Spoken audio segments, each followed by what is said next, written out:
Mehboob John ടോക്കീസിലേക്ക് സ്വാഗതം.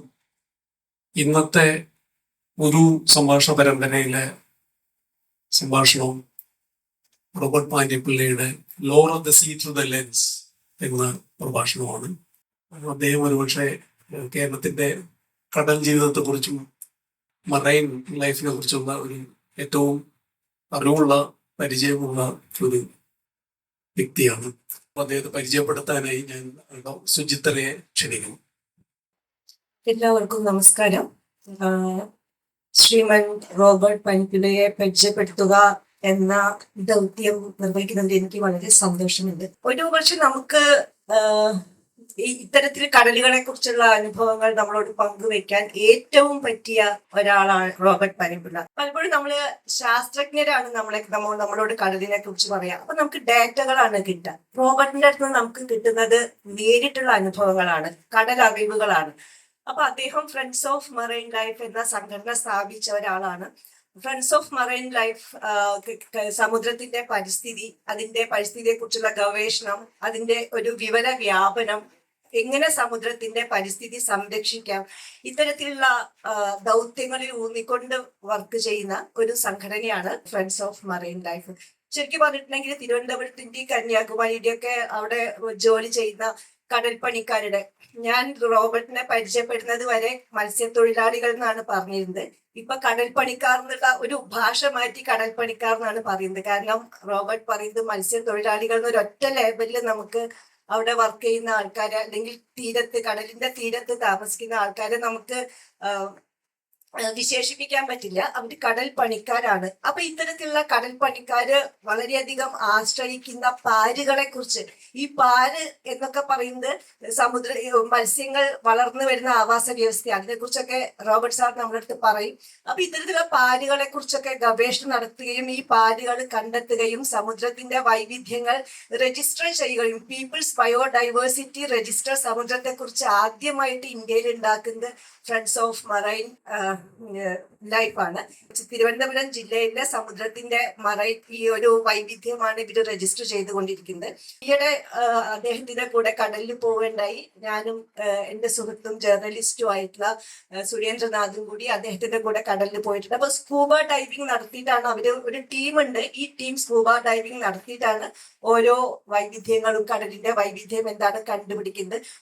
വിഴിഞ്ഞം അന്താരാഷ്ട്ര തുറമുഖം വരുന്നതിന്റെ മുമ്പുള്ള വൈവിധ്യവും വന്നതിന് ശേഷമുള്ള വൈവിധ്യത്തിന്റെ ആ വൈവിധ്യം കുറഞ്ഞത്, അതൊരു കരിഞ്ഞ നിലമായി മാറിയത്, കടൽ കരിഞ്ഞ നിലമായി മാറിയതിനെ കുറിച്ച് അദ്ദേഹം പറയുണ്ടായി. അത്തരത്തിലുള്ള ഒരു ഡോക്യുമെന്റേഷൻ അല്ലെങ്കിൽ അത്തരത്തിലുള്ള ഒരു അറിവ് വളരെ വലിയ ഒരറിവാണ്.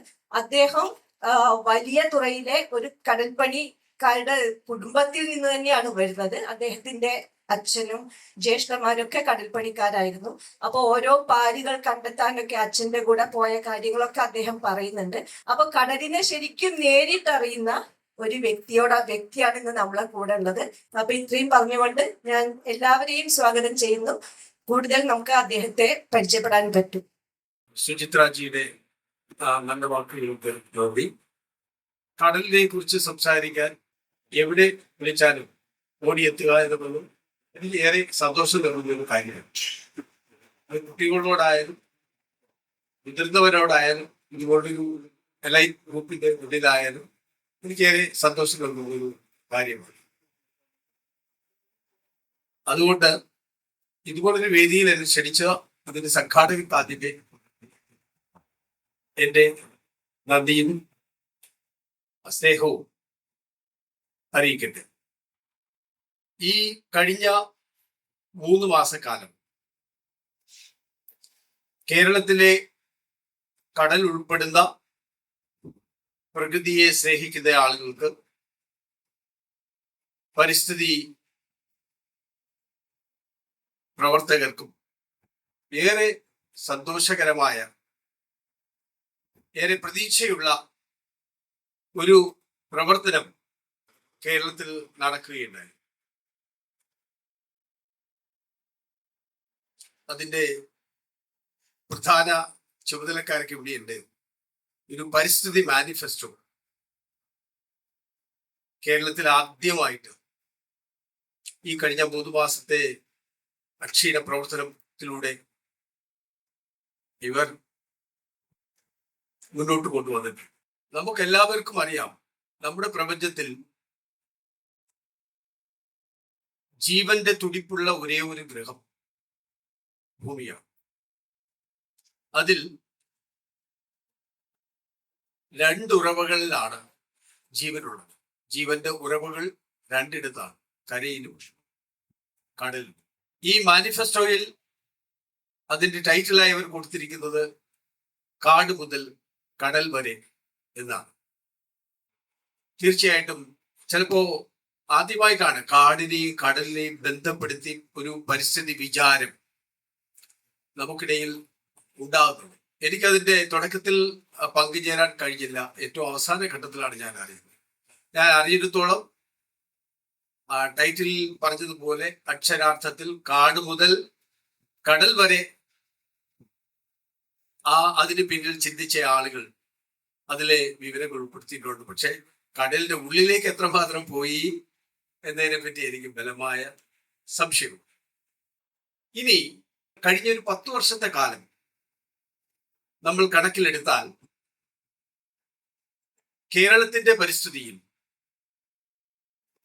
വളരെയധികം വിചിന്തനങ്ങൾക്ക് വിധേയമാക്കേണ്ട, അല്ലെങ്കിൽ നമ്മൾ കുറച്ചുകൂടി ആഴത്തിൽ ചിന്തിക്കേണ്ട ചില പ്രകൃതി പ്രതിഭാസങ്ങൾ നടന്നൊരു കാലഘട്ടമാണ് കഴിഞ്ഞ 10 വർഷം. കേരളം ഒരു സ്റ്റേബിൾ ആയിട്ടുള്ള പരിസ്ഥിതി ഉള്ള, അല്ലെങ്കിൽ ഒരു സുസ്ഥിരമായിട്ടുള്ള പരിസ്ഥിതി സുരക്ഷ ഉള്ള ഒരു നാടല്ല എന്ന് നമുക്ക് ബോധ്യപ്പെട്ട വർഷങ്ങളാണ് കഴിഞ്ഞ 10 വർഷം. പ്രത്യേകിച്ച് 2017 മുതൽ. 10 വർഷങ്ങൾക്ക് മുമ്പ് സൈക്ലോണിന്റെ സാധ്യതയുള്ള ഒരു കടലായി അറബിക്കടലിനെ ആരും കണ്ടിരുന്നില്ല. പക്ഷെ കഴിഞ്ഞ 10 വർഷം കൊണ്ട് ഇപ്പോൾ കര ഒരു അതീവ പരിസ്ഥിതി ദുർബല പ്രദേശമായി മാറുകയും കടൽ ഒരു സൈക്ലോൺ സാധ്യത ഏറിയ കടലായി മാറിയതും ഈ കഴിഞ്ഞ ഒരു ഡെക്കേഡിൽ. നമുക്കറിയാം, ഒരു 3 ദിവസം തുടർച്ചയായി മഴ പെയ്താൽ എവിടെയൊക്കെ ഉരുൾപൊട്ടുമെന്നും അവിടുന്ന്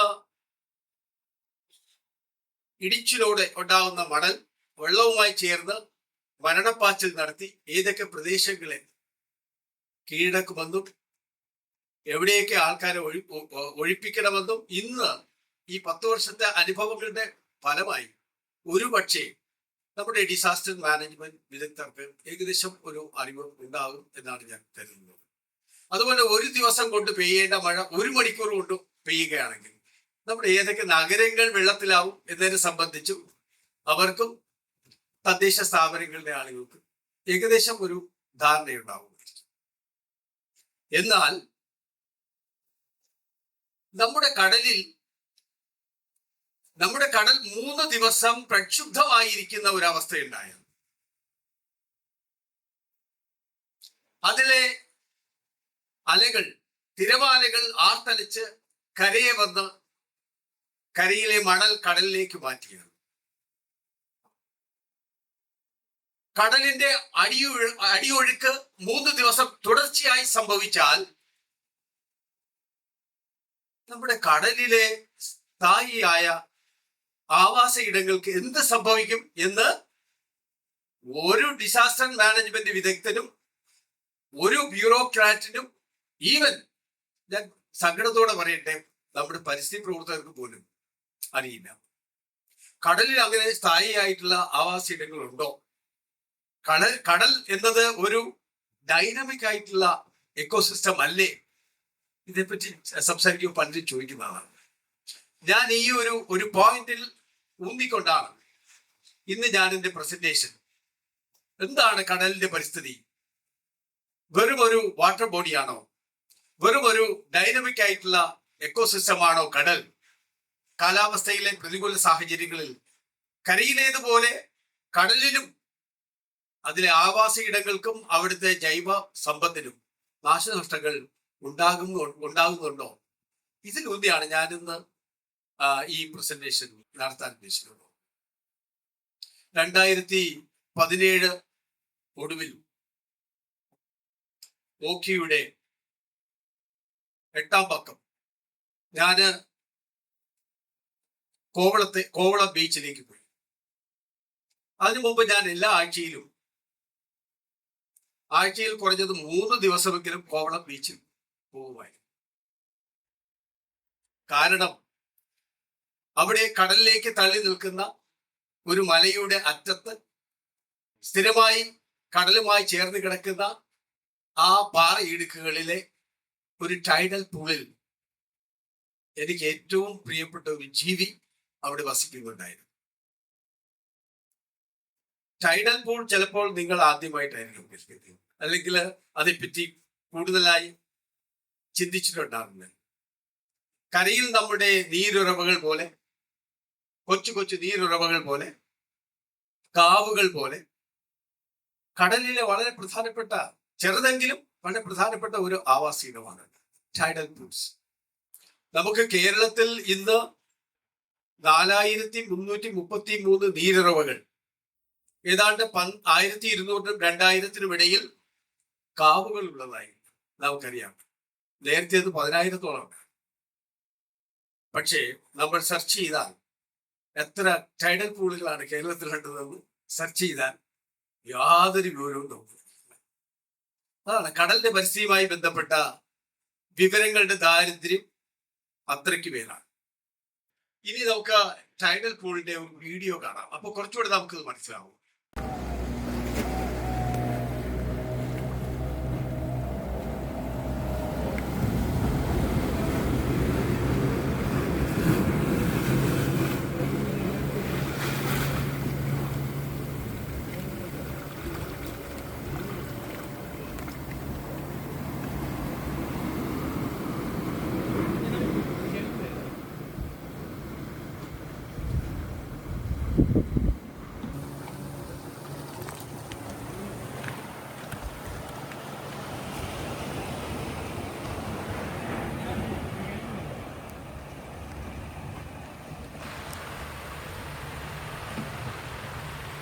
ഇതാണ് ടൈഡൽ പൂൾ. കടലിലേക്ക് തള്ളി നിൽക്കുന്ന പാറക്കൂട്ടങ്ങളുടെ, അതിന്റെ പ്രൊമോണ്ടറീസ് എന്നാണ് പറയുന്നത്. ആ പ്രൊമോണ്ടറീസിന്റെ അറ്റത്ത് ആ പാറ ഇടുക്കുകൾക്കിടയിൽ ചില പൂളുകൾ രൂപപ്പെടും. അതൊരു പ്രത്യേക എക്കോസിസ്റ്റമായി മാറും. ഹൈ ടൈഡ് ഉള്ളപ്പോൾ നിങ്ങൾ ഇവിടെ കണ്ടതുപോലെ അതിലേക്ക് വെള്ളം വരികയും വെള്ളം തിരികെ പോവുകയും, അത് ഓവർഫ്ലോ ചെയ്യുമ്പോൾ തിരികെ പോവുകയും ചെയ്യും. ലോ ടൈഡില് അതിനുള്ളിൽ വെള്ളം കെട്ടിക്കണം. ഇനി അവിടെ അതിനുള്ളിൽ ഒരു പിടി ജീവജാലങ്ങൾ നമുക്ക് നിരീക്ഷിച്ചാൽ കണ്ടെത്താൻ സാധിക്കും. ആ ജീവജാലങ്ങളെയും നമുക്ക് ജസ്റ്റ് ഒന്ന് കണ്ടു. പാറഞണ്ടുകൾ, ആ കാണുന്നത് 3 പാറഞണ്ടുകളാണ്. ഫെദസ്റ്റാർ ആണ്, മൊറേ ഈലാണ്, സീ അനിമോൺ ആണ്. അതൊരു കടലരിപ്പൻ മത്സ്യമാണ്, അതിന്റെ കുഞ്ഞാണ്. ഇങ്ങനെയുള്ള കുറെ ജീവജാലം നമ്മൾ കാവുകളിലും നീരുറവകളിലും ഒക്കെ അവിടെയും കൊണ്ട് പൂൾസ്. അപ്പൊ അവിടെയൊക്കെ കുറെ ജീവജാലങ്ങൾ കാണുന്ന പോലെ നമ്മളുടെ ടൈഡൽ പൂളിലും ഇങ്ങനെ കുറെ ജീവജാലങ്ങളുണ്ട്. ഇനിയുമുണ്ട്.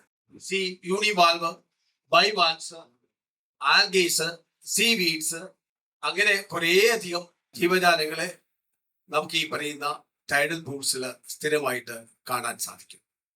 ഇതുകൂടാതെ ഞാൻ അവിടെ സ്ഥിരമായി അന്വേഷിച്ചു പോകുമായിരുന്ന എൻ്റെ പ്രിയപ്പെട്ട ബ്ലെൻഡിയും. ഈ കാണുന്നതാണ് ബ്ലെൻഡികൾ. ഈ ബ്ലെൻഡികൾ എന്നെ സംബന്ധിച്ച്, എൻ്റെ കടൽ ജീവജാലങ്ങളെ സംബന്ധിച്ച് ഉള്ള അന്വേഷണത്തിൽ എന്തോ വളരെ അധികം പ്രത്യേകതകൾ ഞാൻ മനസ്സിലാക്കിയ ഒരു ജീവിയാണ്, ഒരു മത്സ്യമാണ് ബ്ലെൻഡി. ബ്ലെൻഡികളെ ഞാൻ ടൈഡൽ പൂളിൽ മാത്രമല്ല, ആ കാണുന്നത് പോലെ കടലിന്റെ അടിയിലെ പാറകളിലെ ചില പൊത്തുകളിൽ ഞാൻ കണ്ടിട്ടുണ്ട്. പൊത്തുകളിൽ താമസിക്കുന്നത് കൊണ്ട് തന്നെ അതിനെ ഞങ്ങൾ വിളിക്കുന്നത് പൊത്ത എന്നാണ്.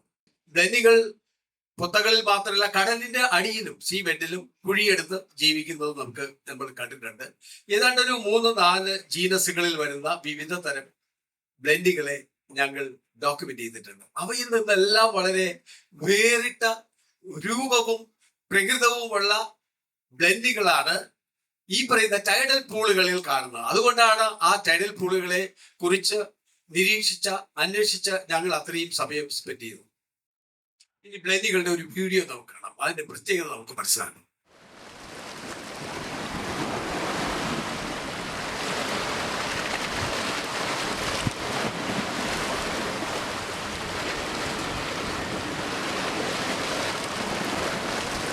ഈ ഫിഷിന് ചില പ്രത്യേകതകളുണ്ട്. അതിൽ ഒരു പ്രധാന പ്രത്യേകത, തൊട്ടടുത്തൊരു ജലാശയം ഉണ്ടായിട്ടും അത് ആ ജലാശയത്തിൽ പോയി നീന്തി തുടിക്കാതെ, ഇരയെടുക്കാതെ അത് ഈ പാറകളിൽ വസിക്കുകയാണ്. മണിക്കൂറുകളോളം അത് പാറകളിൽ വസിക്കുകയാണ്. അപ്പോൾ സാധാരണ നമ്മൾ മത്സ്യങ്ങളെ സംബന്ധിച്ച് ചിന്തിക്കുമ്പോൾ അതൊരു ജലജീവി ആയിട്ട് മാത്രമാണ്. ജലത്തിനും അതുപോലെ അതിനടുത്ത പാറകളിലും ജീവിക്കാൻ ഒരു പ്രത്യേകതയുണ്ട് ഈ ബ്ലെൻഡിക്ക്. മാത്രമല്ല, നമുക്കറിയാമല്ലോ, ഈ മത്സ്യങ്ങളുടെ സ്കിൻ ഒരു അക്വാട്ടിക് ആയിട്ടുള്ള എക്കോസിസ്റ്റത്തിൽ അതിൻ്റെ ഫിസിക്കലായിട്ടും ബയോളജിക്കലായിട്ടും ഉണ്ടാകുന്ന ത്രെഡ്സിനെ അതിജീവിക്കാൻ അതിൻ്റെ സ്കിൻസിന് സാധിക്കുമെന്നാണ് നമ്മൾ മനസ്സിലാക്കുന്നത്. പക്ഷേ ഇവിടെ ഈ ബ്ലെൻഡികൾക്ക് ഒരേ സമയം ജലത്തെയും വെയിലിനെയും പ്രതിരോധിക്കാനുള്ള ശേഷിയുണ്ട്. അത്രയും സമയം പാറകളിൽ ഇരിക്കാറുണ്ട്. ഞങ്ങൾ സാധാരണ ചൂണ്ടയിട്ട് പിടിക്കുന്ന ഒരു മത്സ്യത്തെ കരയിലേക്ക് ഇട്ടാൽ നമ്മൾ നോക്കി നിൽക്കുമ്പോൾ തന്നെ ആ മത്സ്യത്തിന്റെ സ്കിന്നിന്റെ കളർ ഇങ്ങനെ മാറി വരുന്നു. കാരണം വെയിലിനെ പ്രതിരോധിക്കാൻ അതിന് സാധിക്കും. പക്ഷെ ബ്ലെൻഡികളെ സംബന്ധിച്ച് അങ്ങനെയല്ല. ഇതാണ് ഒരു പ്രത്യേകതയായി ഞാൻ എന്റെ നിരീക്ഷണത്തിൽ മനസ്സിലാക്കിയത്. രണ്ട്, ഈ ബ്ലെൻഡികൾക്ക് അതിന്റെ പെക്ടോറൽ ഫിൻസ്, ഈ പെക്ടോറൽ ഫിൻസ് എന്ന് പറയുന്നത് അതിന്റെ ചികളപ്പൂക്കളുടെ തൊട്ടടുത്ത് വരുന്ന ആ ഫിൻസാണ്. സാധാരണ മത്സ്യങ്ങൾക്ക് ആ ഫിൻസ് ഒരു ഫെദർ പോലെയാണ്, തൂവല് പോലെയാണ്. എന്നാൽ ഈ ബ്ലെൻഡികളുടെ പെക്ടോറൽ ഫിൻസിന് ധാരാളം സ്പൈൻസ് ഉണ്ട്. അപ്പോൾ ആ സ്പൈൻസ് കൊണ്ട് ഇത് ഈ പാറകളിൽ എത്ര ശക്തമായ തിരവന്നടിച്ചാലും അത് വീണ്ടും അവിടെ തന്നെ പിടിച്ചിരിക്കുന്നതിന് ഒരു പ്രത്യേകത. ഇതൊരു ബോഡി ഫിഷ് ആണെങ്കിലും അതിന്റെ ബോഡിയെ എസ് പോലെ വളച്ച് അതിന്റെ പെക്ടറൽ ഫിൻസ് കൊണ്ട് നിവർന്ന് ഈ പാറയുടെ മുകളിലോട്ട് പോകാനും താഴോട്ട് വരാനും ഒക്കെയുള്ള സഞ്ചരിക്കാനുള്ള ഒരു ശേഷി ഈ ബ്ലെൻഡിങ്ങൾക്കുണ്ട്. നമ്മൾ ശരിക്കും ഈ ജീവന്റെ പരിണാമത്തിലെ കടലിൽ നിന്നും കരയിലേക്ക് ജീവൻ വന്നതിന്റെ ആ ഒരു കാര്യങ്ങളൊക്കെ നമ്മളെ ഓർമ്മപ്പെടുത്തുന്ന ചില പ്രകൃതങ്ങൾ ഉള്ള ഒരു ജീവിയാണ് ഈ ബ്ലെൻഡിങ്. മൂന്നാമത്തെ അവസാനത്തെ ഞാൻ ഈ ബ്ലെൻഡിങ്ങളെ നിരീക്ഷിച്ചതിൽ എന്നെ ഏറ്റവും കൂടുതൽ ആകർഷിച്ച കാര്യം, എന്റെ നിരീക്ഷണത്തിനിടെ ഞാൻ ഒരിക്കൽ ഒരു മഞ്ഞക്കവിളൻ ബ്ലെൻഡിയേക്കാം ഞാൻ അതിന്റെ ഫോട്ടോ എടുക്കാൻ ശ്രമിച്ചു. അത് ആ പൊത്തയിലാണ്. പൊത്തയിൽ നിന്ന് പുറത്തു വരാൻ കുറേ ദിവസം ഞാൻ കാത്തിരിക്കേണ്ടി വന്നു. ഒടുവിൽ ഒരു ദിവസം ആ ബ്ലെൻഡി പുറത്തേക്ക് വന്നു. നമ്മുടെ ഈ ജുറാസിക് യുഗത്തിലെ ഒരു ജീവിയെ പോലെ അതിന്റെ ഡോർസൽ ഫിന്ന് ഇങ്ങനെ നിവർത്തി. എനിക്ക് വളരെ സന്തോഷമായി. ഞാൻ തിരികെ പോയി ദിവസങ്ങളോളം സാധ്യമായ സൈറ്റുകളിലൊക്കെ ഇത് ഏത് ജീനസിൽ വരുന്ന ബ്ലെൻഡിയാണ്, ഏത് സ്പീഷീസ് ആണ്, പരമാവധി കണ്ടെത്താൻ ശ്രമിച്ചു. ഒത്തിരി സൈറ്റുകളിൽ സെർച്ച് ചെയ്തു. ഇത്തരം ഒരു ബ്ലെൻഡിയെ ഞാൻ ഒരിടത്തും കണ്ടില്ല. എങ്കിലും ഞാനൊരു ശാസ്ത്രജ്ഞരോടും ഈ കാര്യം പറഞ്ഞില്ല. കാരണം അവരോട് പറഞ്ഞാൽ അവരുടനെ വന്ന് ഇതിനെ പിടിച്ച് അതിനെ കശാപ്പ് ചെയ്ത് ജനിതക ഗവേഷണങ്ങളൊക്കെ നടത്തിയ ഉടനെ ഒരു പത്രത്തിൽ അല്ല ഒരു പേപ്പറിൽ, സയന്റിഫിക് പേപ്പറിൽ പബ്ലിഷ് ചെയ്ത് കഴിഞ്ഞാൽ, കാരണം ഇത് ഈ ഒരൊറ്റ ബ്ലെൻഡിയെ ഞാൻ അവിടെ കണ്ടു. അതുകൊണ്ട് ഞാൻ അതിനെ പിടിക്കാൻ ഉള്ള ഒരു സാഹചര്യം ഉണ്ടാക്കി. അങ്ങനെ ഞാൻ അന്ന് ഈ ഓക്കയ്ക്ക് ശേഷം അവിടെ പോയി ബ്ലെൻഡികളെ വാച്ച് ചെയ്തപ്പോൾ മറ്റെല്ലാ ബ്ലെൻഡികളും ഉണ്ട്, ഈ ബ്ലെൻഡിയെ കാണാൻ. അങ്ങനെ വിഷമിച്ചിരിക്കുമ്പോൾ കുറച്ച് അകലിൽ നിന്നും എൻ്റെ ഒരു സുഹൃത്ത് സാം നടന്നു വരികയാണ്. സാം ഒരു ചിപ്പിത്തൊഴിലാളിയാണ്. സാം ഇങ്ങനെ നേരെ എൻ്റെ അടുത്ത് വന്നു. അപ്പൊ ഞാൻ ഈ ബ്ലെൻഡിയെ കാണാനില്ല എന്നുള്ള കാര്യം, കാരണം സാമിന്റെ അനുജൻ രാജു ആണ് എനിക്ക് ഈ ബ്ലെൻഡിയെ കാട്ടി തന്നത്. അപ്പൊ ഞാൻ ആ കാര്യം പറഞ്ഞപ്പോൾ പെട്ടെന്ന് അയാളുടെ മറുപടി, സാറേ ഇതെന്ത് സാറേ, കടലിന്റെ അകത്ത് പോയി നോക്കിയാൽ അവിടെ അവിടെ ഒന്നുമില്ല സാറേ. ചെന്ന് നോക്കിയാൽ അറിയാം, ഈ ഓക്കി വന്നതോടെ ആ കടലിന്റെ അടിയിലെ ജീവജാലങ്ങൾ മുഴുവൻ അവിടെ നശിച്ചിട്ടുണ്ട്. ഞങ്ങൾക്ക് ഈ വർഷം ചിപ്പി എടുക്കാൻ പറ്റില്ല, ഒന്നും അവിടെ അവശേഷിച്ചിട്ടില്ല. അതാണ് സാം പറഞ്ഞത്. ഇവിടെയാണ് ഞാൻ നേരത്തെ പറഞ്ഞത്, കരയിലൊരു പ്രളയമുണ്ടാവുമ്പോൾ, മണൽപ്പാച്ചിലുണ്ടാവുമ്പോൾ നമുക്കറിയാം എന്തൊക്കെ പ്രകൃതിയിൽ എന്തൊക്കെ നശിക്കുമെന്ന് അറിയാം. പക്ഷെ കടലിന്റെ പ്രകൃതിയിൽ എന്ത് നശിക്കുമെന്ന് നമുക്കറിയില്ല. ഓക്കിക്ക് മുമ്പ് ഞങ്ങൾ അവിടെ നിന്ന് പകർത്തിയ വീഡിയോ നിങ്ങൾ കാണുക. അതിനുശേഷം ഓക്കിക്ക് ശേഷം അവിടെ എന്ത് സംഭവിച്ചു എന്ന് നിങ്ങൾ കാണുക. കോവളത്തെ കടലിലെ പാറകളിൽ പറ്റി വളരുന്ന ചിപ്പികളാണ്.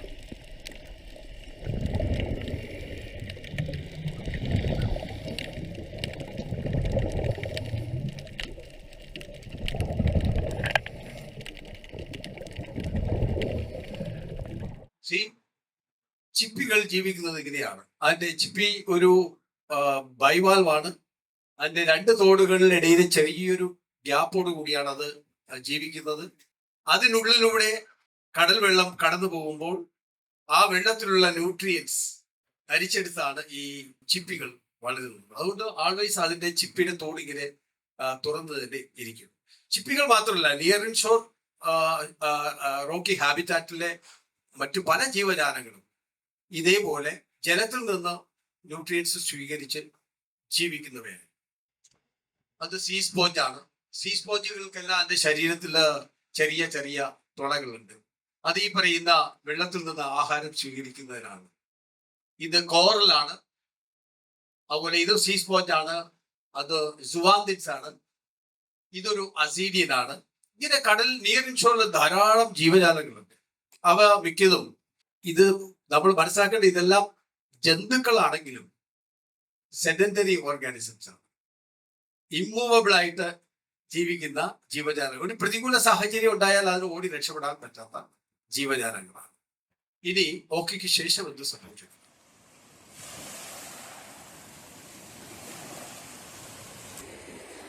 കടലിലെ ചിപ്പിയുടെ തോടുകളെല്ലാം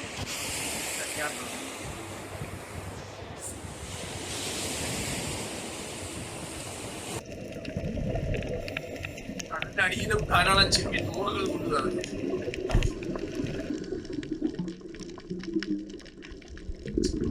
ചിപ്പികൾ കൊണ്ട് നിറഞ്ഞിരുന്ന പാറകൾ ചിപ്പികളില്ലാതെയായി. ചിപ്പികൾ തിങ്ങിപ്പാർത്തിരുന്ന ആ ആവാസയിടങ്ങളുടെ മുയിൽ മണൽ വീണ് മൂടി.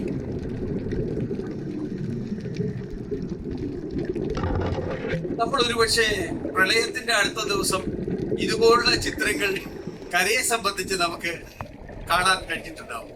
പക്ഷെ കടലിൽ ഇതേ കാര്യങ്ങൾ സംഭവിക്കുന്നു എന്ന് കാട്ടിത്തരാൻ വേണ്ടിയാണ് ഞാൻ ശ്രമിക്കുന്നത്.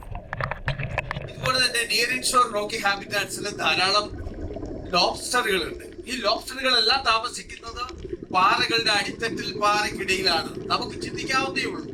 ഇതിന് മേലൊരു ഒരു മണൽ പാച്ചിലുണ്ടായി, മണൽ പ്രളയമുണ്ടായി, ഇത് മൂടിപ്പോയാൽ ഈ ലോബ്സ്റ്ററുകൾക്ക് പിന്നെ അവിടെ കഴിയാൻ സാധിച്ചില്ല. മാത്രമല്ല, ലോബ്സ്റ്ററുകൾ ജീവിക്കണമെങ്കിൽ പാറ ഇടുക്കുകളും വേണം, ചിപ്പികളും വേണം. അതിന്റെ പ്രധാന ആഹാരം ചിപ്പികളാണ്. മറ്റെവിടെയും ഈ ലോബ്സ്റ്ററുകൾക്ക് മൂവ് ചെയ്യാൻ പറ്റുമെങ്കിലും മറ്റെവിടെയെങ്കിലും പോയി ജീവിക്കാൻ പാറകളും ചിപ്പികളും ഇല്ലാതെ സാധിക്കില്ല എന്നാണ്.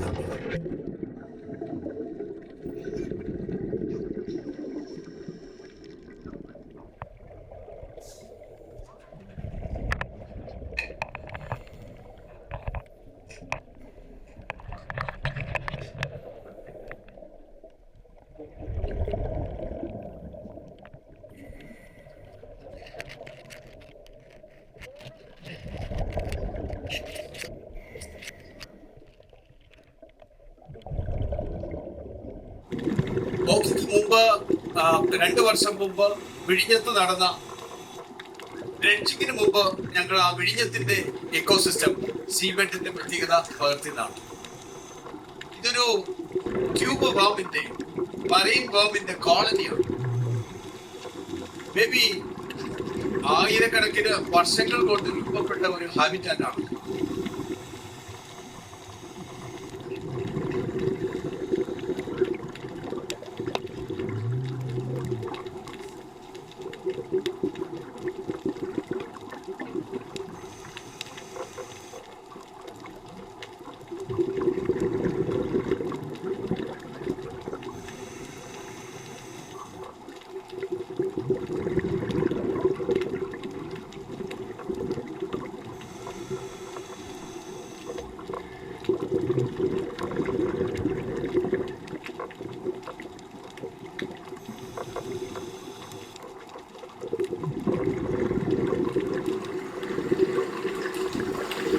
വിഴിഞ്ഞത്തിന് തെക്ക് അഴിമല എന്ന് പറയുന്ന അതിന് സമീപം 9 മീറ്റർ ആഴത്തിൽ ഏതാണ്ട് 3/4 കിലോമീറ്ററോളം ദൈർഘ്യത്തിൽ ഈ ട്യൂബ് ബോം കോളനിയെ നമുക്ക് കാണാൻ സാധിക്കും.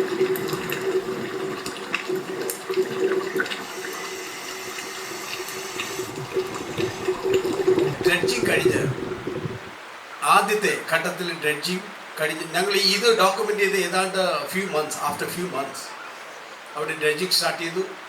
അപ്പോൾ ഡ്രെഡ്ജിങ് കഴിഞ്ഞപ്പോൾ ഞങ്ങൾക്കറിയാം ഈ പറയുന്ന ഈ ഡ്രെഡ്ജിങ്ങും ശരിക്കും പറഞ്ഞാൽ നമ്മളുടെ കരയിലെ മണൽപ്പാച്ചിൽ പോലെയാണ്. നമ്മൾ ഈ കടൽ മണൽ ഖനനം വന്നപ്പോൾ ശരിക്കും നമ്മൾ അതിൻ്റെ ഭവിഷ്യത്തുകളെ പറ്റി ചർച്ച ചെയ്തിട്ടില്ല.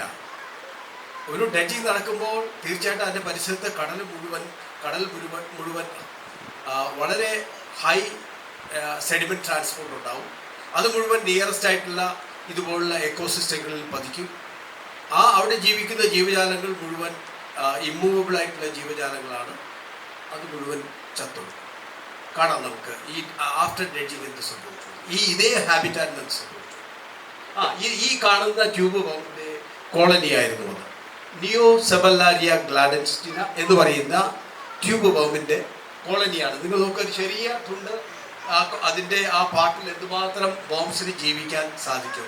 ഒരു 3/4 കിലോമീറ്റർ ദൈർഘ്യമുള്ള അത്രയും ഏരിയയിൽ 10,000-കണക്കിന് മേ ബി ലക്ഷക്കണക്കിന് ട്യൂബ് ബോമുകൾ തലമുറകളായി വസിച്ചിരുന്ന ഒരു കോളനിയിൽ ആഫ്റ്റർ ഫ്യൂ ഡേയ്സ് ഡ്രെഡ്ജിങ് എന്ന് സംഭവിച്ചു.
സീ ഹോഴ്സിന്റെ ഇനത്തിൽപ്പെട്ട പൈപ്പ് ഫിഷാണ് നിങ്ങൾ അവസാനമായിട്ട് കണ്ടത്.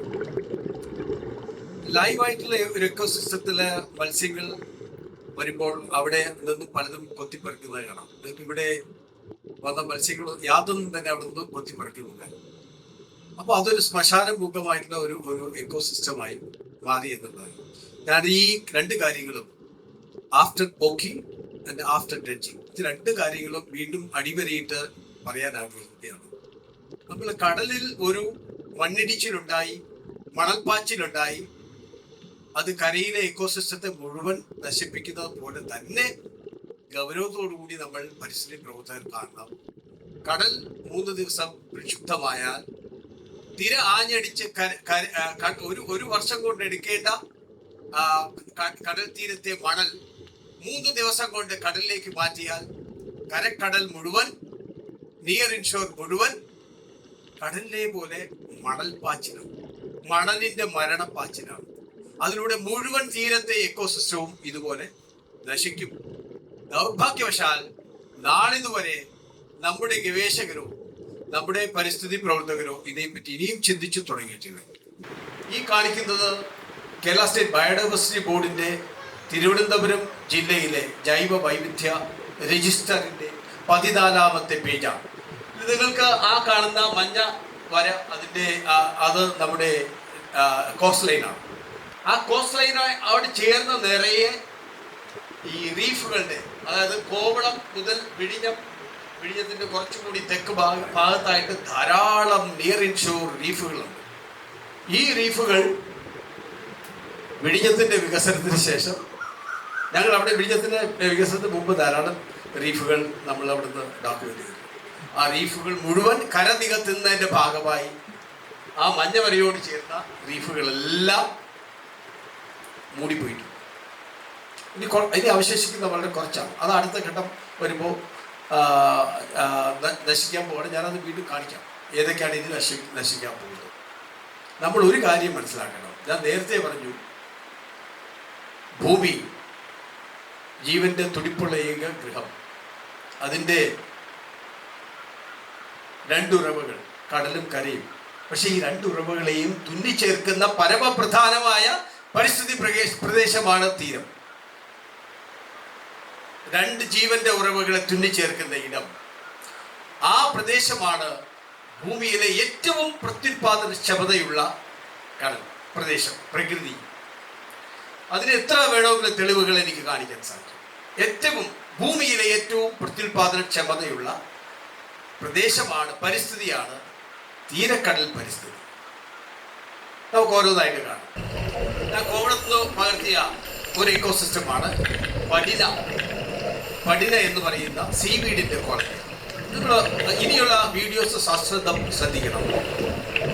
ഈ ഇക്കോസിസ്റ്റത്തിൽ മുഴുവൻ പടിനയാണ്. ഇതുപോലെ വേറൊരു സ്ഥലത്ത് നിന്നെടുത്ത ഒരു വീഡിയോ കൂടെ ഇതിനകത്ത് ചേർത്തിട്ടുണ്ട്. ആൽബ എന്ന് പറയുന്ന മറ്റൊരു സീവീഡിന്റെ കോളനിയിൽ നിന്നാണ്.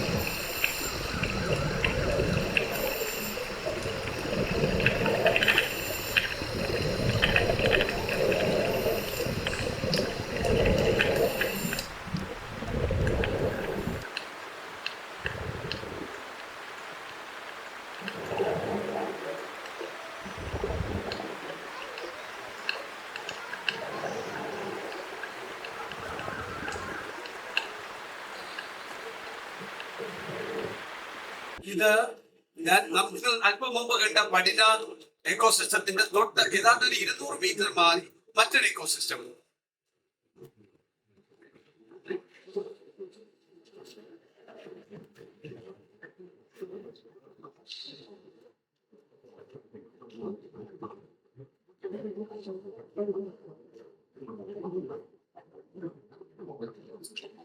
കാണുന്നത് മുഴുവൻ സീ സ്പോഞ്ചുകളാണ്.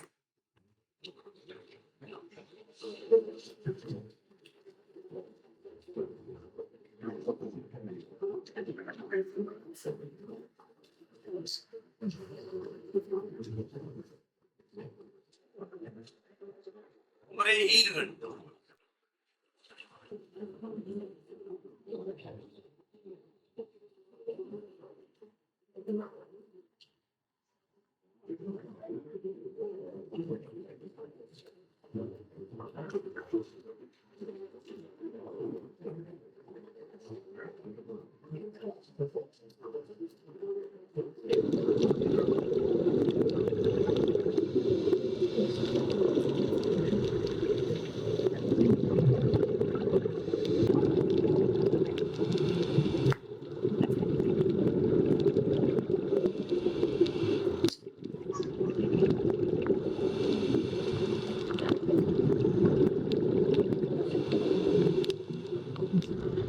എൻ്റെ അനുഭവത്തിൽ 10 വർഷത്തെ എൻ്റെ അണ്ടർ വാട്ടർ എക്സ്പീരിയൻസിൽ നിങ്ങളിപ്പോൾ കണ്ട ഈലുകളെ ഞാൻ ഈ ഒരു മുളവറക്കല്ലെന്ന് പറയുന്ന ആ ഒരു എക്കോസിസ്റ്റത്തിൽ മാത്രമേ കണ്ടു. മിക്കവാറും എല്ലാ എക്കോസിസ്റ്റത്തിലും ഈലുകളുണ്ട്. പക്ഷേ ഈ ഒരു തരം ഈലിനെ ഞാൻ ഇവിടെ മാത്രമേ കാണൂ. ഇത് സ്നോ ഫ്ലെയിം കോർണറാണ്. ഇതൊരു തരം സോഫ്റ്റ് കോർണറാണ്. ഇത് ഞാൻ ഈ പറയുന്ന മുളവറക്കല്ലിന്റെ അതിന്റെ മറ്റൊരു വശത്ത് തൊട്ടടുത്തായിട്ട് ഉള്ള ഒരു റീഫിലെ പ്രത്യേകതയാണ്. അവിടെ നിറയെ സോഫ്റ്റ് കോർണർ ഉണ്ടാവും.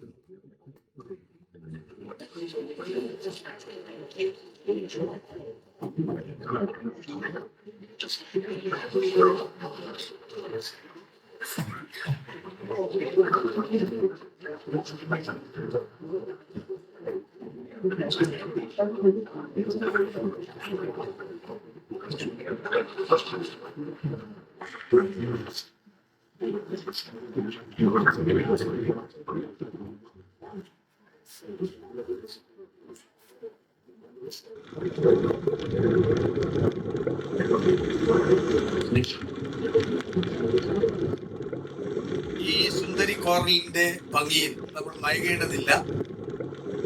ഇത് ഒരു ഇൻവേസീവ് സ്പീഷീസ് ആണ്. അടുത്ത നരിമീൻ കലം എന്ന് പറഞ്ഞൊരു പാൽ, അവിടെ മുഴുവൻ ചിപ്പിയാണ്.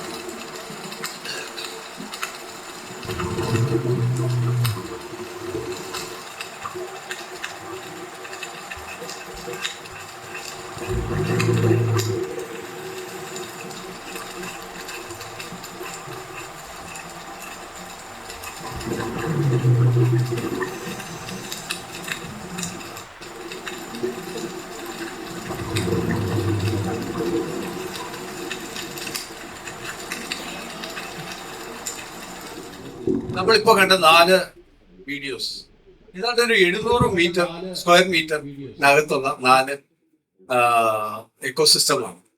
കോവളത്തെ ലീല ബീച്ചിനോട് ചേർന്ന് ഒരു 500 മീറ്റർ നമ്മൾ മാറി കടലിലേക്ക് പോയാൽ ഒരു 700 മീറ്റർ ചുറ്റളവിലുള്ള ഒരു 700 സ്ക്വയർ മീറ്റർ ചുറ്റളവിലുള്ള 4 എക്കോസിസ്റ്റമാണ് നമുക്ക്.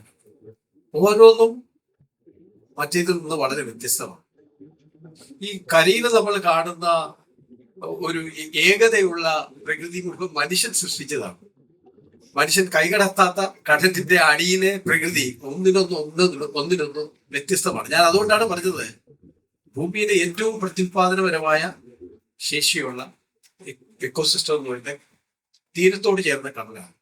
കടലടിയിലെ പാറകളിൽ ആരോ ചായം തേച്ച് പിടിപ്പിച്ച പോലെയാണ് നമ്മൾ അതിൽ ആദ്യമായിട്ട് കാണുന്നത്. അതൊക്കെ അസീഡിയൻസ്, സീ സ്പോഞ്ചസ്, അങ്ങനെയുള്ള പലതരം ജീവജാലങ്ങളുടെ ചെറിയ ചെറിയ വളർത്തികൾ. നിർഭാഗ്യവശാൽ ഞാൻ ഈ പറയുന്നത് പോലെ ഉള്ള പല ജീവികൾക്കും അസീഡിയൻ, ഡയോസോവൻ, ഹൈഡ്രോസോവൻ ഇങ്ങനെയുള്ള പല ജീവജാലങ്ങളുടെയും അതിന്റെ ടാക്സോണമിസ്റ്റുകൾ നമുക്കിന്നില്ല എന്നുള്ളതാണ് സത്യം. വിഴിഞ്ഞത്തിന്റെ അടുത്ത ഘട്ടം നടക്കുമ്പോൾ നശിക്കാൻ പോകുന്ന മറ്റൊരു പ്രധാനപ്പെട്ട ഒരു ഇക്കോസിസ്റ്റമാണ് പന്താക്കല്ലെന്ന് ഞങ്ങൾ പറയും. ഇപ്പോ വിഴിഞ്ഞത്തിന്റെ കപ്പൽ ചാനലാണത്. അവിടുത്തെ ഫിഷ് ഡൈവേഴ്സിറ്റി ഒന്ന് കാണുക.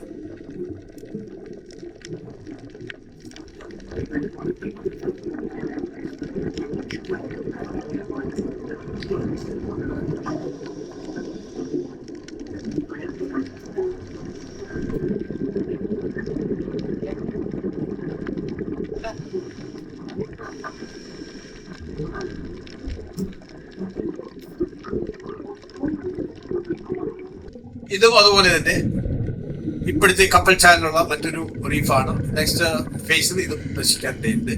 ഓച്ചമ്പാൻ എന്നാണ് അതിന്റെ പേര്.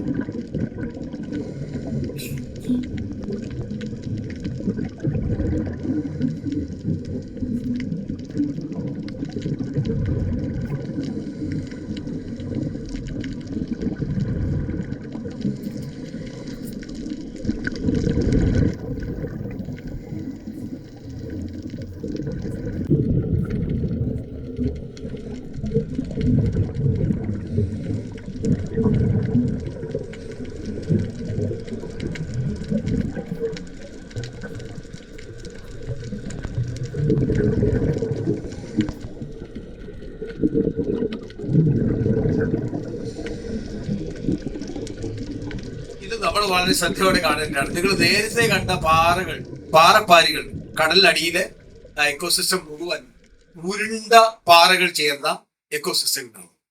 പക്ഷെ ഇത് അങ്ങനെയല്ല. ഇത് കൊല്ലത്തെ പരവൂരിനടുത്തുള്ള റീഫാണ്. അവിടുത്തെ കരയില് വെട്ടുകല്ലാണ്. അപ്പൊ അതിന്റെ തുടർച്ചയായിട്ടുള്ള കടലിലും അതുപോലെ അവിടുത്തെ കടലിനടിയിലെ എക്കോസിസ്റ്റത്തിന് അതിൻ്റെതായ പ്രത്യേകതകളുണ്ട്. അതിന്റെ ജിയോ മോർഫോളജിക്കലായിട്ടുള്ള കാര്യങ്ങൾ അവിടുത്തെ എക്കോസിസ്റ്റത്തെയും സ്വാധീനം. ഹൈഡ്രോസോവറ്റ്സ് ആണ്. ഇത് ചെടികളല്ല, ഇത് ജന്തുക്കളാണ്. അസീഡിയൻസ്. ഇതൊരു ട്യൂബ് വേവാണ്. അത് ഇരപിടിക്കാൻ വേണ്ടി ശ്രമിക്കുമ്പോഴാണ് ഇതിന്റെ ഈ തൂവൽ പോലുള്ള ഈ ഭാഗം പുറത്തോട്ട് വിരിച്ച് നിൽക്കുന്നത്. സീ സ്പോഞ്ച്, സീ സ്ലഗ്സ് ആണ്. ന്യൂഡിബ്രാങ്ക് എന്ന് പറയുന്നത് സീ സ്ലഗ്സ്. ഞങ്ങൾ ഈ പറഞ്ഞ പരവൂരിലെ പാലില് നിന്ന് ഡോക്യുമെന്റ് ചെയ്തപ്പോൾ ഞങ്ങൾക്ക് ധാരാളം ന്യൂഡിബ്രാങ്ക്സ് കിട്ടി. അത് അപൂർവ കാഴ്ചയായിരുന്നു. കാരണം മറ്റ് ഒരു സ്ഥലത്ത് ഞങ്ങൾക്ക് അത്രയ്ക്ക് മാത്രം ന്യൂഡിബ്രാങ്ക്സിനെ കണ്ടെത്താൻ സാധിച്ചിട്ടില്ല. നമ്മൾ ഒരു കാര്യം മനസ്സിലാക്കേണ്ടത്, നമ്മുടെ സമുദ്രശാസ്ത്രജ്ഞർ സാധാരണ ഗവേഷണം നടത്തുന്നത് ബീച്ച് ലാൻഡിംഗ് സെന്റേഴ്സിൽ നിന്നും സ്പീഷീസ് കളക്ട് ചെയ്തിട്ട് അവരുടെ ബൈക്യാച്ചിൽ നിന്നും സാമ്പിൾ കളക്ട് ചെയ്തിട്ട് ഗവേഷണം നടത്തുകയാണ്. ഇത് സെയിന്റ് ആൻഡ്രൂസിലെ, തുമ്പയുടെ അടുത്തുള്ള സെയിന്റ് ആൻഡ്രൂസിലെ ഒരു റോക്കി റീഫാണ്. ഈ റോക്കി റീഫിന്റെ ഒരു പ്രത്യേകതയും ഞാൻ നേരത്തെ പറഞ്ഞതുപോലെ കരിങ്കല്ലല്ല, കരിമ്പാറയല്ല, വെട്ടുകല്ല. മാത്രമല്ല ഇതിന് അധികം ഹൈറ്റും ഇല്ല. ഞങ്ങൾ അതിനെ തറപ്പാരികൾ എന്ന് പറയും. തറയോട് ചേർന്ന് പരന്നു കിടക്കുന്ന പാരികൾ. ഇതിനൊരു പ്രത്യേകത, ഈ പാരിന് ധാരാളം കോറൽ പാച്ചസ് ഉണ്ട്. ഏതാണ്ട് 23 മീറ്റർ ഡെപ്തിലാണ് ഈ പാര്. അവിടെ വളരുന്ന ധാരാളം കോറൽ പാച്ചസ് ഈ പാരിലുണ്ട്. വാസ്തവത്തിൽ നമ്മളുടെ കടൽ പരിസ്ഥിതിയുമായി ബന്ധപ്പെട്ട ഏറ്റവും വലിയ ഇഷ്യൂ കടലിന്റെ അടിത്തട്ടിനെ പറ്റിയുള്ള ഡേറ്റ ഇല്ലായിരുന്നു. ഞങ്ങൾ കടൽപ്പണി സമൂഹം കടലിനെ അല്ലെങ്കിൽ കടലിന്റെ ആത്മാവെന്ന് ഞങ്ങൾ കാണുന്നത് കടലിന്റെ അടിത്തട്ടിനെയാണ്. കാരണം അവിടെയാണ് ഈ എക്കോസിസ്റ്റം മുഴുവൻ ഉള്ളത്. ഒരു ജലാശയത്തിൽ ജീവികൾ നീന്തി തുടിക്കുന്നതേ ഉള്ളൂ. മാത്രമല്ല കടലിൽ ഇങ്ങനെ ചിറകുള്ള ജീവികൾ വെറും 18-20% മാത്രമേ ഉള്ളൂ. ബാക്കി മുഴുവൻ അടിത്തട്ട് പറ്റി ജീവിക്കുന്നവയാണ്. ഈ ചിറകുള്ള ജീവികൾ ഉൾപ്പെടെ ബ്രീഡ് ചെയ്യുന്നത് കടലിന്റെ സീമെന്റിലാണ്, അടിത്തട്ടിലാണ്. അതുകൊണ്ടാണ് ഞങ്ങൾ പറയുന്നത് കടലിന്റെ ആത്മാവ് എന്ന് പറയുന്നത് കടലിന്റെ സീമെന്റ് ആണ്. അതുകൊണ്ടാണ് 1980-കളിൽ ഞങ്ങൾ കടലിന്റെ അടിത്തട്ടിനെ ഇളക്കി മറിക്കുന്ന ട്രോളിംഗ് ബോട്ടുകൾക്കെതിരെ തിരുവനന്തപുരത്ത് നിന്ന് ആദ്യത്തെ ജനകീയ പ്രക്ഷോഭം ഉണ്ടായിരുന്നത്. ആ കടലിന്റെ അടിത്തട്ടിനെ പറ്റിയുള്ള അറിവിന്റെ അടിസ്ഥാനത്തിലാണ്. മാത്രമല്ല, നിങ്ങൾക്ക് അറിയുമോന്ന് എനിക്കറിയില്ല, ഇന്നും കേരളത്തിലെ 9 തീരദേശ ജില്ലകളിൽ ഏറ്റവും കൂടുതൽ കടൽപ്പണിക്കാരുള്ളത്, കടൽ തീരവാസികളുള്ളത് തിരുവനന്തപുരത്താണ്. പക്ഷെ ഇന്നും കടലടിത്തട്ടിനെ ഇളക്കി മറിക്കുന്ന ഒരു ട്രോളിംഗ് ബോട്ട് പോലും അവിടുത്തുകാർ ഓൺ ചെയ്തിട്ടില്ല. തിരുവനന്തപുരത്തെ കടൽപ്പണിക്കാരുടെ പേരിൽ ഇന്നും ഒരു ട്രോളിംഗ് ബോട്ട് ഇല്ല. അത് ഈ കടലിന്റെ അടിത്തട്ടിനെ പറ്റിയുള്ള അറിവിന്റെ അടിസ്ഥാനത്തിലാണ്. കുറച്ചുകൂടി ഉൾക്കടലിലെ പാരകളിലേക്ക് ഞാൻ വരികയാണ്. പക്ഷെ നിങ്ങളൊരു കാര്യം മനസ്സിലാക്കണം, ഇത് ശ്രദ്ധയോടെ വാച്ച് ചെയ്യേണ്ടതാണ്. നമ്മൾ കരയിലെ പാരികൾ കാണുമ്പോൾ അവിടുത്തെ ഫിഷ് ഡൈവേഴ്സിറ്റി മാത്രമല്ല, ആ പാരികളിൽ വളരുന്ന ധാരാളം ജീവജാലങ്ങൾ എന്തെങ്കിലും കണ്ടു. പക്ഷെ ഉള്ളിലേക്ക് പോകുമ്പോൾ അങ്ങനെയുള്ള ജീവജാലങ്ങൾ അപൂർവമാണ്. ഫിഷ് ഡൈവേഴ്സിറ്റിയാണ് കൂടുതൽ. അപ്പോ ഏറ്റവും പ്രൊഡക്റ്റീവായിട്ട് തീരത്തോട് ചേർന്ന പാരികളാണ്. ഇത് കുളച്ചലിൽ നിന്ന് ഞാൻ എടുത്തു. ഇതുവരെ കണ്ട പാരികളിൽ നിന്ന് വ്യത്യസ്തമായി കടലിനടിയിൽ നിന്ന് മീറ്ററുകളോളം ഉയർന്നു നിൽക്കുന്ന വലിയൊരു കൂറ്റൻ പാറ, അതൊരു പാരായി മാറിയ സ്ഥലമാണ്.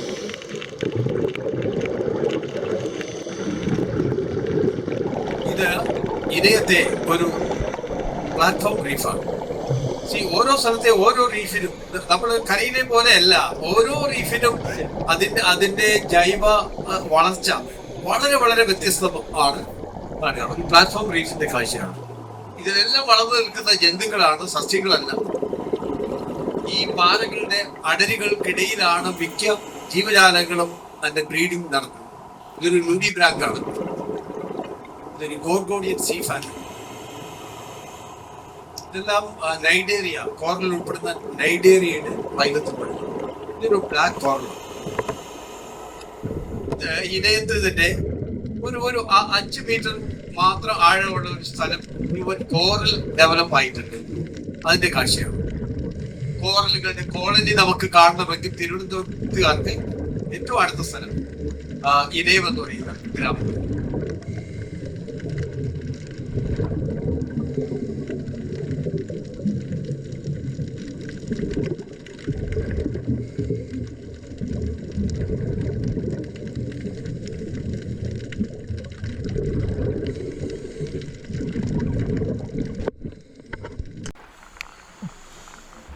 സംഘം ഷിപ്പിനെ സംബന്ധിച്ച് FML നടത്തിയ അന്വേഷണങ്ങളിൽ നിന്ന് കണ്ടെത്തിയ കടലിനടിയിൽ മുങ്ങിക്കിടക്കുന്ന 4 കപ്പലുകളുടെ കാഴ്ചയുടെ ആദ്യത്തേതാണ് വർക്കലയ്ക്ക് നേരെ 1752 മുങ്ങിപ്പോയ ഒരു ഡച്ച് കപ്പലിന്റെ കാഴ്ചയാണ്. മറീൻ ആർക്കിയോളജി നമ്മുടെ ആർക്കിയോളജിസ്റ്റുകളുടെ തലയിൽ ഞാൻ നേരത്തെ പരിസ്ഥിതിയുടെ കാര്യം പറഞ്ഞ പോലെ അവർക്ക് അത്രയും എളുപ്പമല്ല. തിരുവനന്തപുരത്ത് ഞങ്ങൾ ഈ പറയുന്ന കപ്പലുകൾ കൂടാതെ മറ്റനേകം കാര്യങ്ങൾ കണ്ടെത്തിയിട്ടുണ്ട്. 1825 നിർമ്മിച്ച വലിയ കടൽപ്പാലത്തിന്റെ അവശിഷ്ടങ്ങൾ ഇപ്പോഴും ട്രെയിൻ പാളങ്ങൾ ഉൾപ്പെടെ ബോയിലർ ഉൾപ്പെടെ ട്രെയിനുകൾ ഉൾപ്പെടെയുള്ള അവശിഷ്ടങ്ങളെല്ലാം അവിടെ കിടപ്പുണ്ട്. പക്ഷെ ഈ ആർക്കിയോളജിയുമായിട്ട് ബന്ധപ്പെട്ട ഈ കാര്യങ്ങളെല്ലാം പത്രങ്ങളിൽ വാർത്തയായിട്ടുണ്ടെങ്കിൽ ആരും തന്നെ അതിനെ പഠിക്കാൻ ഇനിയും മുന്നോട്ട് വന്നിട്ടുണ്ട്. നൂറ്റാണ്ടുകൾക്ക് മുമ്പ് മുങ്ങിയ കപ്പലായതുകൊണ്ട് അതിൻ്റെ മാത്രമല്ല, ഞങ്ങൾ അത് ഡൈവ് ചെയ്യുന്ന ദിവസം കുറച്ച് വിസിബിലിറ്റി കുറവായിരുന്നു. വെടിഞ്ഞത്ത് നിന്നുള്ള ഒരു വലിയൊരു ലാഞ്ച് ഒരു വെസൽ മുങ്ങുകയും അത് പൂന്തറയിലെ കടലിൽ ഏതാണ്ട് 38 മീറ്റർ ആഴത്തിൽ അതിന്റെ കാഴ്ച. ലാഞ്ച് ചെയ്യാണ്, കപ്പലല്ല ലാഞ്ച് ചെയ്യണം. അതിന്റെ കൊടിമരങ്ങളാണ് കാണുന്നത്. ഒട്ടുമിക്ക ഈ സംഘം ഷിപ്പുകളിൽ ധാരാളം ഗോസ്റ്റ് നെറ്റുകൾ.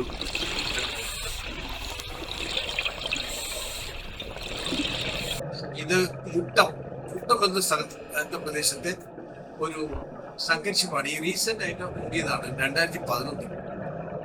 പനാമ ലൈസൻസ് എന്ന ഫ്ലാഗുള്ള ഒരു ഫ്ലാഗ് ഷിപ്പാണ്.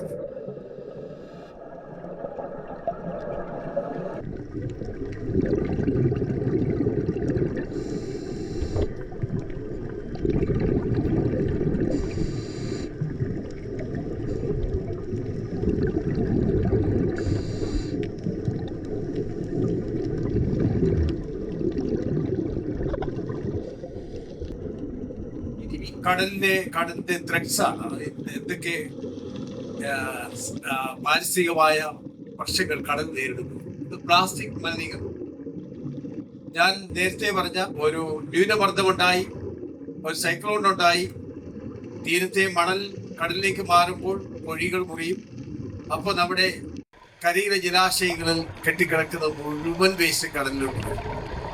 അത് അഗ്രിഗേറ്റ് ചെയ്യുന്ന ചില പോക്കറ്റ്സ് നമ്മുടെ തിരുവനന്തപുരത്ത് അവിടെ നിന്ന് പകർത്തിയതാണ്. ഞങ്ങളൊരു റിമൂവൽ ഡ്രൈവ് ചെയ്തു. അതിന് മാറ്റാനുള്ള ശ്രമത്തിൽ അത് പ്രാക്ടിക്കൽ അല്ല എങ്കിലും കടലിൽ ഇത്രമാത്രം പ്ലാസ്റ്റിക്കുകൾ നിറഞ്ഞു കിടക്കുന്നു പൊതുസമൂഹത്തെ ബോധ്യപ്പെടുത്താനുള്ള ഒരു ശ്രമത്തിന്റെ ഭാഗമായിട്ടാണ് ആ റിമൂവൽ ഡ്രൈവ് ചെയ്തത്.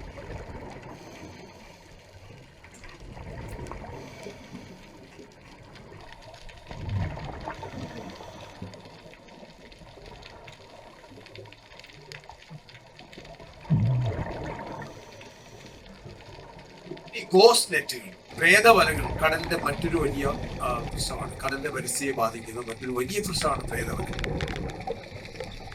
അതും ഞങ്ങൾ ഈ സമൂഹത്തെ ബോധ്യപ്പെടുത്തുന്നതിന് പ്രേതവലകളുടെ ചിത്രങ്ങൾ ചിത്രീകരിക്കുകയും അപ്പം അതിന്റെ റിമൂവൽ ഡ്രൈവ് ട്രൈ ചെയ്യുകയും.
ഞങ്ങൾ ചില റെസ്ക്യൂ മറൈൻ ലൈഫിന്റെ റെസ്ക്യൂ കടലിനടിയിൽ വെച്ച് ഞങ്ങൾ ഔപചാരികമായി കാണുമ്പോൾ ചെയ്തിട്ടുള്ള കാര്യങ്ങളാണ്.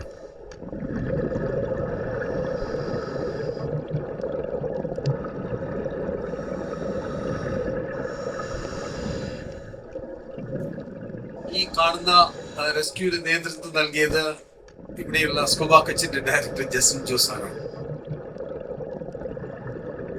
ഈ സ്കൂബ ഡൈവേഴ്സിന്റെ ഒരു നിബന്ധന, നമ്മൾ കടലിനടിയിൽ പോകുമ്പോൾ നമ്മൾ ഓക്സിജൻ സിലിണ്ടറുമായിട്ട് പോകുന്ന സമയം അവിടെ സ്പെൻഡ് ചെയ്യാൻ കഴിയും.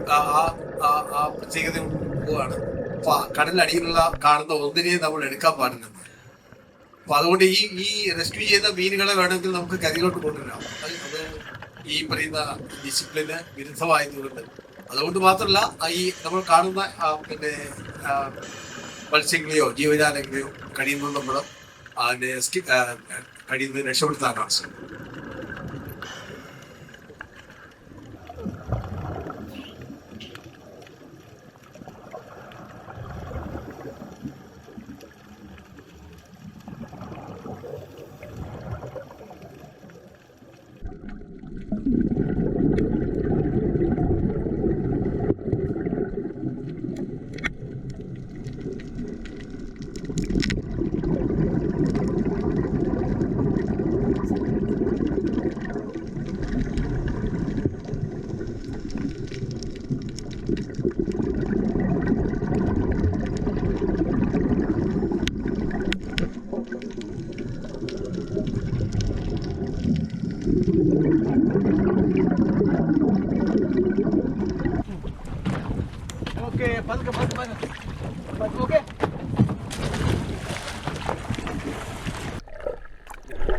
ചിപ്പി തൊഴിലാളികൾ എങ്ങനെയാണ് കടലിനടിയിൽ നിന്ന് ചിപ്പി എടുക്കുന്നത്, ശംഖ് എടുക്കുന്നത്, അതുമായി ബന്ധപ്പെട്ട ലൈവിംഗ് പ്രാക്ടീസസിനെ സംബന്ധിച്ചിട്ടുള്ള ഒരു വീഡിയോ ആണ് ഇപ്പോൾ.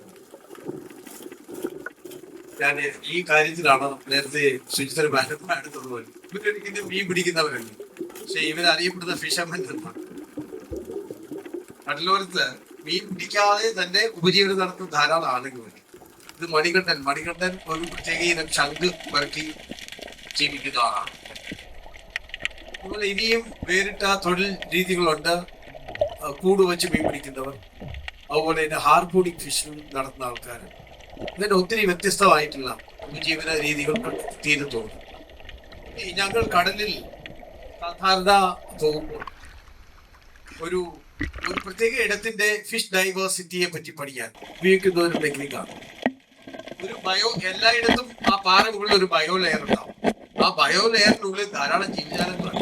ബ്രിട്ടീഷ് സാധനങ്ങൾ, വേമ്പുകൾ, ഞണ്ടുകൾ, ഒരുപാട് ശിമ്പുകൾ, അങ്ങനെ പല ജീവജാലങ്ങളും ഈ ബയോ ലെയറിന് അകത്തും. ആ ഒരു ലെയറിനെ മാറ്റിയാൽ ഉടനെ അതിന്റെ പരിസരത്തുള്ള മീനുകൾ മുഴുവൻ അവിടെ വരും. അപ്പൊ നമുക്ക് ഒരു സ്ഥലത്ത് നിന്നുകൊണ്ട് അതിന് ചുറ്റുപാടുള്ള ഫിഷ് ഡൈവേഴ്സിറ്റിയെ പറ്റി പഠിക്കാൻ ഉപയോഗിക്കുന്ന ഒരു ടെക്നിക്കാണ്.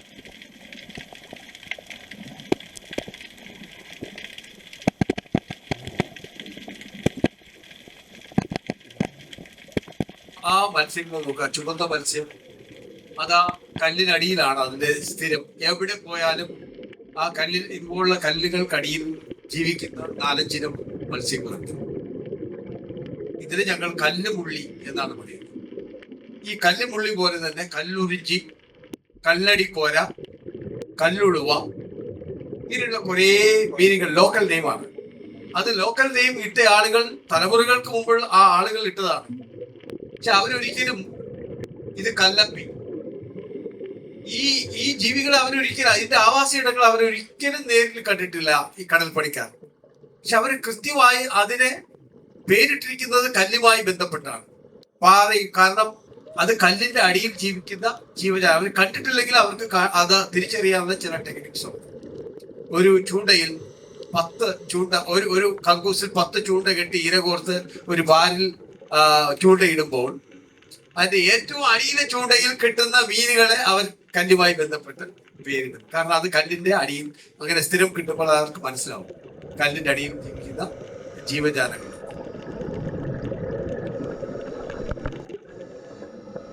ഒരു ആവാസ ഇടത്തിൽ വലിയൊരു മത്സ്യം വന്നാൽ ചെറിയ മത്സ്യങ്ങളൊക്കെ ഓടി രക്ഷപ്പെടുന്നത് അങ്ങനെയല്ല. ഇങ്ങനെയുള്ള കുറെ ഇൻട്രസ്റ്റിംഗ് ആയിട്ടുള്ള വീഡിയോ ഞങ്ങൾ ചിത്രീകരിച്ചിട്ടുണ്ട്. നമ്മളെല്ലാം ഏറ്റവും കൂടുതൽ കഴിച്ചിട്ടുള്ള അയലയായിരുന്നു. അയലയുടെ സഞ്ചാരമാണ്. നിങ്ങൾ കാണാം, അയല എപ്പോഴും അതിന്റെ ചെകിളപ്പൂക്കൾ ഇങ്ങനെ വിടർത്തി വെച്ചിട്ടാണ് സഞ്ചരിക്കുന്നത്. അത് ഈ സമുദ്രജലത്തിലെ ആൽഗകളാണ് അത് ആഹാരമായി സ്വീകരിക്കുന്നത്.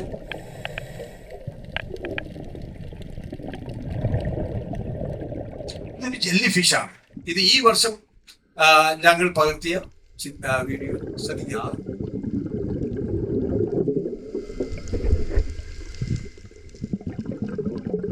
എത്ര മനോഹരമാണ്.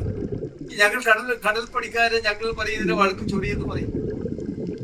പക്ഷെ ഇതിന്റെ സയന്റിഫിക് നെയിം ശാസ്ത്രജ്ഞർക്ക് കണ്ടില്ല എന്ന് പറഞ്ഞിട്ട് ഇതൊരു കടൽ ജീവി അല്ലെന്ന് ഞാൻ ഉപേക്ഷിക്കാൻ പറ്റും. ഇത് കരിപ്പട്ടി ചൊടി എത്ര മനോഹരമാണെന്ന് നോക്കാം. സാധാരണ കരയിൽ നമ്മളൊരു വീഡിയോ എടുക്കുമ്പോൾ നമ്മൾ നിലത്ത് കാലുറപ്പിച്ചിരുന്നിട്ടാണ് വീഡിയോ എടുക്കാൻ. അതിനേക്കാളും അഡ്വാൻസ് ആയിട്ടുള്ള ടെക്നോളജികളൊക്കെ നമുക്കുണ്ട്. പക്ഷേ കടലിലായിരിക്കുമ്പോൾ ഞങ്ങൾ വെള്ളത്തിലാണ്. വെള്ളത്തിന് അത് ഒഴുക്കുണ്ടാവും. ആ ഒഴുക്കിനെ അതിജീവിച്ചുകൊണ്ടാണ് ഇതിന്റെ പിറകെ നീന്തി ഈ വീഡിയോസ് എടുക്കുന്നത്.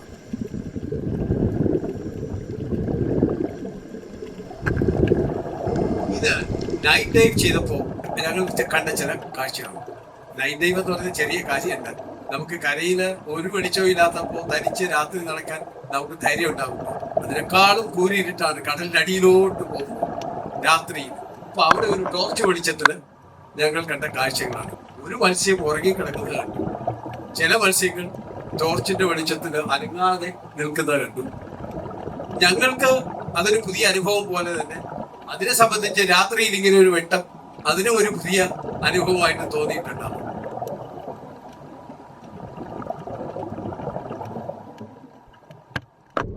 ഇതും രാത്രിയിലെ ടൈം തന്നെയാണ്. ഞങ്ങളുടെ ടോർച്ച് വെട്ടത്തിൽ ഒരു ഫെദർ സ്റ്റാർ അതൊക്കെ മൂവ് ചെയ്ത് കാണാം.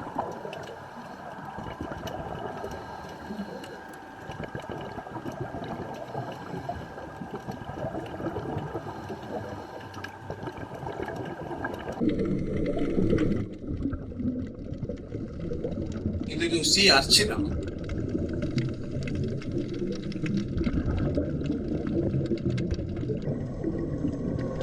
മറ്റൊരു സീ അർച്ചിനാണ്. ഇത് വേറെ സീ അർച്ചിനാണ്. ഈ സീ അർച്ചിന്റെയൊക്കെ ഈ മുള്ളുകൾ ഇത് നമ്മുടെ ശരീരത്ത് കൊണ്ടാൽ വളരെ പോയിസണുള്ള സാധനമാണ്. അപ്പോ അർദ്ധരാത്രിയിൽ കുറ്റാക്കൂരിനടുത്ത് കടലിലോട്ട് പോയി ആ ഒഴുക്കിനെ അതിജീവിച്ച് ഇത് ചെയ്യുമ്പോൾ ഇങ്ങനെയുള്ള ഒരു പല അപകട സാധ്യതകളും ഉണ്ട്. അതുകൊണ്ട് സാധാരണഗതിയിൽ പലരും ഇത്തരം സ്ഥലങ്ങളിൽ നൈറ്റ് ഡൈവ് ചെയ്യാറുണ്ട്. നൈറ്റ് അതിന്റെ വെട്ടം കണ്ടപ്പോൾ അത് പ്രതികരിക്കുന്നതാണ് ആ കാണുന്ന അതിന്റെ ചലനം. ഇതിനൊന്നും സാധാരണ ജീവികളെ പോലെ കണ്ണില്ലാത്ത ജീവികളാണ് പ്രദസ്റ്റാറാകട്ടെ. പക്ഷെ അതിന് കണ്ണിന് പകരം അതിന്റെ പ്രതികൂല സാഹചര്യങ്ങൾ തിരിച്ചറിയാനുള്ള സെൻസർ ഉണ്ടാകും. ഇത് ഞങ്ങൾ തമിഴ്നാട്ടിലെ മുട്ടത്തൊലിക്ക് ഒരിക്കലും വളരെ ഡീപ്പായിട്ട് ചെയ്യുന്ന വളരെ അതിന്റെ അടിയിൽ വളരെ ഇരുട്ടായിട്ടുള്ള സമയം ഒരു വീഡിയോ ആണ്. 2 ജീവികളാണ് നിങ്ങൾ കാണുന്നത്. ഇത് ഫെദർ സ്റ്റാർ ആണ്. ആ ഫെദർ സ്റ്റാറും പിന്നെ ഒരു സീ വിപ്പ് അസോസിയേറ്റ്സ് ആണ്. എപ്പോൾ പോയാലും നമുക്ക് ഇതിനെ ഒരുമിച്ച് അങ്ങനെയുള്ള സീ വിപ്പുകളുള്ള സ്ഥലങ്ങളിൽ ഫെദർ സ്റ്റാറിനെ കാണാൻ സാധിക്കും. ഇത് കടലിനടിയിൽ ഇങ്ങനെ ഒരു പരിസ്ഥിതി ഉണ്ടെന്ന് നിങ്ങൾക്ക് വിശ്വസിക്കാൻ സാധിക്കും.